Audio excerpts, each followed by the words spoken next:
Jamuna marriage garden में Bharatiya Janata party द्वारा किया गया मंडल कार्यकर्ता कार्यक्रम। टीकमगढ़ जिले की खरगापुर विधानसभा खरगापुर जमुना मैरिज गार्डन में लोकसभा चुनाव को देखते हुए भारतीय जनता पार्टी के द्वारा मंडल की बैठक आयोजित की गई। बैठक में लोकसभा प्रत्याशी वीरेंद्र खटीक शामिल हुए। इस दौरान उन्होंने कहा कि भारतीय जनता पार्टी में चहुमुखी विकास हुआ है। उन्होंने कहा कि प्रधानमंत्री नरेंद्र मोदी के नेतृत्व में विकास हो रहे हैं और भारतीय जनता पार्टी की सरकार में राम मंदिर सहित कश्मीर से 370 धारा भी भारतीय जनता पार्टी के नेतृत्व में हटाई गई है। उन्होंने कहा कि टीकमगढ़ लोकसभा क्षेत्र के चारों ओर विकास कार्य हुए हैं और उद्योग धंधे लगाने के लिए हम सभी तत्पर हैं। उन्होंने कहा कि टीकमगढ़ में मेडिकल कॉलेज की सौगात भारतीय जनता पार्टी ने दी है, जिसका कार्य बहुत जल्द ही शुरू किया जाएगा। उन्होंने कहा कि इस बार भारतीय जनता पार्टी नरेंद्र मोदी के नेतृत्व में 400 सीटों से अधिक लाकर अपनी सरकार बनाएगी। आप टीकमगढ़ छतरपुर लोकसभा से चौथी बार प्रत्याशी बनाए गए हैं। विकास अभी क्या हुआ है? 3 बार आप सांसद रह चुके हैं, मंत्री भी अभी हैं वर्तमान में। क्या कहेंगे और आगे के विकास के लिए क्या आपने कार्यशैली बनाई? भारतीय जनता पार्टी की डबल इंजन की सरकारें आने के बाद मध्य प्रदेश सहित देश में जो विकास हुए हैं, टीकमगढ़ संसदीय क्षेत्र में भी जो विकास के काम हुए हैं 2014 के पहले, उसमें से तो बहुत सारे काम सपना हुआ करते थे। झांसी से खजुराहो राष्ट्रीय 4 लेन एक्सप्रेस हाईवे जो राष्ट्रीय राजमार्ग था, जर्जर हालत में था।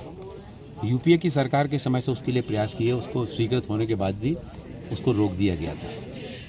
2014 में जब माननीय नरेंद्र मोदी जी देश के प्रधानमंत्री बने, उस काम को माननीय गडकरी जी के माध्यम से आगे बढ़ाया और आज इतनी अच्छी श्रेष्ठ उत्तम गुणवत्ता युक्त वो 4 लेन एक्सप्रेस हाईवे बना।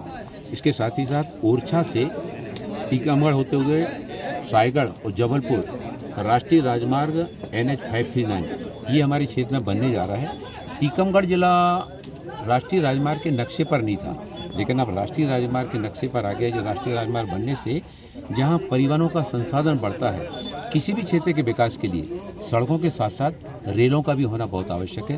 तो रेल मार्ग यहाँ था ही नहीं। रेल यहाँ पर जब रेल पट्टियाँ नहीं डली थी तो यहाँ पर रेल नहीं चल सकती थी।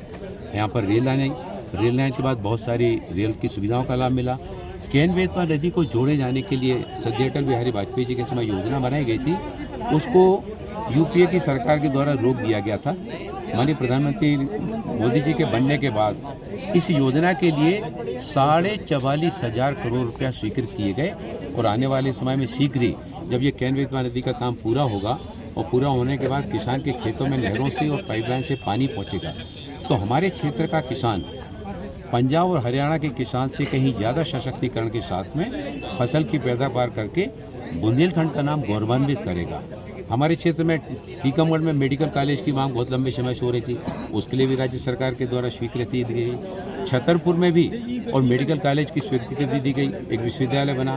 टीकमगढ़ में एलिमको का जो दिव्यांगजनों के लिए सहायक उपकरण बनाने का यूनिट है, उसका कानपुर की एक यूनिट टीकमगढ़ में भी लगने जा रही है। इसके साथ ही साथ दिव्यांगजनों के लिए छतरपुर में एक CRC जो सारे राज्यों में एक होता है, अभी देश के सभी राज्यों में CRC नहीं हुआ, जो दिव्यांगजनों के उनके फिजियोथेरेपी के लिए, उनके सहायक उपकरणों के लिए और साथ ही साथ कृत्रिम अंगों के निर्माण के लिए, कृत्रिम हाथ, कृत्रिम पैर लगाए जाने के लिए, उसके लिए काम करता है। और वहाँ पर दिव्यांगजनों से संबंधित कोर्स के लिए डिग्री और डिप्लोमा के कोर्स भी वहाँ पर आने वाले समय में प्रारंभ किए जाएंगे। ये बहुत सारे काम जो कि माननीय प्रधानमंत्री नरेंद्र मोदी जी के नेतृत्व के बाद हमारे क्षेत्र के लिए मिले हैं। आने वाले समय में 10 साल में जो काम हुआ है, आने वाले 5 साल इस देश के विकास में अपनी महत्वपूर्ण भूमिका का निर्वाह करेंगे और हमारे क्षेत्र के विकास में भी सरकार का हमको योगदान मिलेगा, लाभ मिलेगा। टीकमगढ़ जिले में सबसे ज़्यादा बेरोजगारी है, क्या कहेंगे आप? देखिए, मैंने बताया कि मतलब एलिमको की यूनिट फैक्ट्री जो है ना, वो यहाँ पर टीकमगढ़ में प्रारंभ होने जा रही, जो कि कभी किसी ने इस बारे में सोचा ही नहीं। आज एलिमको की यूनिट आई है, जब रेलवे की सुविधाओं का विस्तार आज टीकमगढ़ में हुआ है, सड़क मार्गों का विकास हो रहा है, एनएच भी बनेगा, जब इस तरह की सुविधाएं जुटती हैं तो इस तरह के औद्योगिक गतिविधियों को आगे बढ़ाने में उस पर बल मिलता है, प्रेशर मिलता है। और शासन की योजना भी है पीपीपी के माध्यम से इस तरह के औद्योगिक क्षेत्रों को आगे बढ़ाने में। और माननीय प्रधानमंत्री जी ने जो स्टार्टअप की बात की है, मैं अपने क्षेत्र के नौजवानों को बराबर इस बात के लिए प्रेरित करता हूं कि आप अपना स्टार्टअप प्रारंभ कीजिए, उसमें शासन की विभिन्न योजनाओं को लाभ दिलाने में मैं आपके साथ में रहूंगा।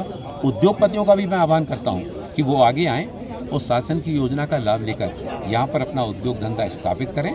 शासन से जो सब्सिडी मिलती है और टैक्सेशन का जो रिबेट मिलता है वो सारा का सारों को दिलवाने का मैं पहल करूँगा। खरगापुर ट्रेन से गिरकर अज्ञात राहगीर की मौत, शिनाख्त में जुटी पुलिस। पूंछ झांसी थाना क्षेत्र में ट्रेन से गिरकर एक राहगीर की मौत हो गई। आरपीएफ की सूचना पर पहुंची पूंछ पुलिस अज्ञात मृतक की शिनाख्त में जुटी है। बताया गया है कि ग्राम खिल्ली से करीब 100 मीटर उत्तर दिशा में रेलवे कर्मचारियों को रेल की पटरी के नजदीक एक व्यक्ति पड़ा मिला। उन्होंने इसकी सूचना आरपीएफ को दी। मौके पर पहुंची आरपीएफ की टीम ने देखा तो उसकी मौत हो चुकी थी, जिसके पास से टिकट आदि नहीं मिला। उन्होंने इसकी सूचना पूंछ पुलिस को दी। पुलिस शव की शिनाख्त और अग्रिम कार्यवाही में जुटी है। मृतक के शरीर पर चोटों के निशान हैं, जिससे अनुमान लगाया गया है कि वह किसी ट्रेन से गिरा होगा। मुख्यमंत्री डॉक्टर मोहन यादव के आदेशों की उड़ाई जा रही हैं धज्जियां, उड़ाते पटवारी। शाजापुर जिला मुख्यालय से एक मामला सामने आया है, जिसमें मुख्यमंत्री डॉक्टर मोहन यादव के आदेशों की धज्जियां उड़ाई जा रही हैं। मुख्यमंत्री मोहन यादव ने किसानों के लिए एक हेल्पलाइन नंबर जारी किया था, जिसमें पटवारी उनकी शिकायत का निवारण जल्द नहीं करता है तो उस पटवारी के खिलाफ शिकायत कर सकते हैं। लेकिन शाजापुर जिला मुख्यालय का एक ऐसा पटवारी है जिसे मुख्यमंत्री के आदेश की कोई परवाह भी नहीं है। यह पटवारी महेश मंडलोई विवादित जमीन का सीमांकन करने पहुंचा था, लेकिन पटवारी के बोल बिगड़ गए। पटवारी द्वारा कब्जा की हुई जमीन पर पंचनामा बनाकर उसने नापने का काम करना था, लेकिन पटवारी साहब के बोल इतने बिगड़ गए कि वह सामने वाली पार्टी से ही उलझ गए। इस दौरान उन्होंने जमकर गालियां दी। वहीं अपनी 3 साल की नौकरी और बचने का हवाला देते हुए भी उन्होंने अपने मुंह से कई अपशब्दों का प्रयोग किया, जिसका वीडियो बनाकर सोशल मीडिया पर वायरल कर दिया गया है। नेपानगर बिग ब्रेकिंग ब्रिज के फुटपाथ से टकराई बाइक, उछलकर क्वार्टर के 3 पर जा गिरा युवक। बड़ा हादसा टला। ब्रिज के फुटपाथ से टकराई बाइक उछलकर क्वार्टर की छत पर जा गिरा युवक। गनीमत रही कि कोई बड़ा हादसा नहीं हुआ। इस घटना पर एक मशवरा सटीक बैठ रहा है, चाको रखो साइया मार सके ना कोई। जब तक ऊपर वाले की मर्जी ना हो कुछ नहीं हो सकता। ऐसी एक घटना मंगलवार को देखने को मिली। नेपानगर ब्रिज पर से 2 युवक बाइक से जा रहे थे कि इसी दौरान बाइक सवार की बाइक ब्रिज के फुटपाथ से टकरा गई, जिससे युवक उछलकर क्वार्टर के छत पर जा गिरा। लोगों से मिली जानकारी के मुताबिक युवक को ज्यादा चोटें नहीं आई है। युवक ठीक बताया जा रहा है। प्राप्त जानकारी के अनुसार बाइक पर 2 युवक सवार थे, जिसमें से एक युवक उछलकर ब्रिज से उछलकर मकान के टीन पर जा गिरा। वहीं दूसरा युवक ब्रिज पर ही था, जिसे चोटें आई है बताया जा रहा है। फिलहाल दोनों युवकों को नगर के सामुदायिक स्वास्थ्य केंद्र पहुंचाया गया है, जहां युवकों का प्राथमिक उपचार किया जा रहा है। खबर कुशलगढ़ से, जहां कांग्रेस छोड़ भारतीय जनता पार्टी में आए कार्यकर्ताओं का डोंगरा मंडल द्वारा किया सम्मान। भारतीय जनता पार्टी डोंगरा छोटा मंडल द्वारा आज मंगलवार को श्री विश्वकर्मा मंदिर के प्रांगण पर कांग्रेस छोड़कर आए कई पदाधिकारी का मंडल द्वारा किया स्वागत समारोह। विगत कुछ दिनों पहले राजस्थान सरकार के प्रदेश अध्यक्ष श्री सीपी जोशी जी के नेतृत्व में बांसवाड़ा में कांग्रेस छोड़कर भारतीय जनता पार्टी का दामन थामा था। पूर्व जिला प्रमुख कांतिलाल पंचाल, प्रधान रामचंद्र डिंडोर, पूर्व प्राचार्य कुशाल सिंह दांतला, पूर्व लेंस अध्यक्ष भंवरलाल लबाना, प्रताप टेलर, विनोद जोशी का दुपट्टा वह माला पहनाकर भव्य स्वागत किया गया। कार्यक्रम की अध्यक्षता मंडल अध्यक्ष सूर्य लबाना ने की। डोंगरा मंडल के समस्त कार्यकर्ताओं द्वारा कांग्रेस छोड़ भाजपा में आए नेताओं का माल्य अर्पण और दुपट्टा पहना करके स्वागत किया गया। मंडल अध्यक्ष द्वारा शब्द सुमन द्वारा मंचासीन अतिथियों और समस्त कार्यकर्ताओं का स्वागत भाषण किया। कांग्रेस छोड़कर आए सभी नेताओं व पदाधिकारी ने अपनी अपनी विचारधारा सभी कार्यकर्ताओं के सामने प्रकट की। आपका मन परिवर्तन हुआ तो आपका बीजेपी में आने का कारण पहले प्रमुख जी आप बताएं। हमारा मुख्य कारण है मालवीय जी के साथ हमारा नेता जहाँ जाएगा वहाँ उसके साथ पीछे लगे रहेंगे। प्रधान जी ये है रामचंद्र जी, प्रधान जी ये भी बीजेपी के अंदर आए, हालांकि बीजेपी के तहत आप क्या कहना चाहोगे इस विषय में? भारतीय जनता पार्टी, सबसे पहले मैं संघीय व्यक्ति हूँ। भारतीय जनता पार्टी मेरा कार्य क्षेत्र रहा है। कुछ अंतराल के लिए मैं एक जनता के बीच में जनता की सेवा करने के लिए मालवीय साहब के साथ में हुआ था।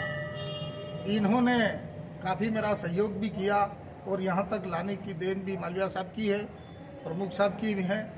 और जब हमारे जो शीर्ष नेता है इन्होंने ही भारतीय जनता पार्टी की रीति नीति को देख करके भारतीय जनता पार्टी में वो सम्मिलित हुए हैं, तो उनके साथ साथ में हम भी हैं। मेरा तो पुराना घर है और इस घर को अब कई तरीके से उभार करके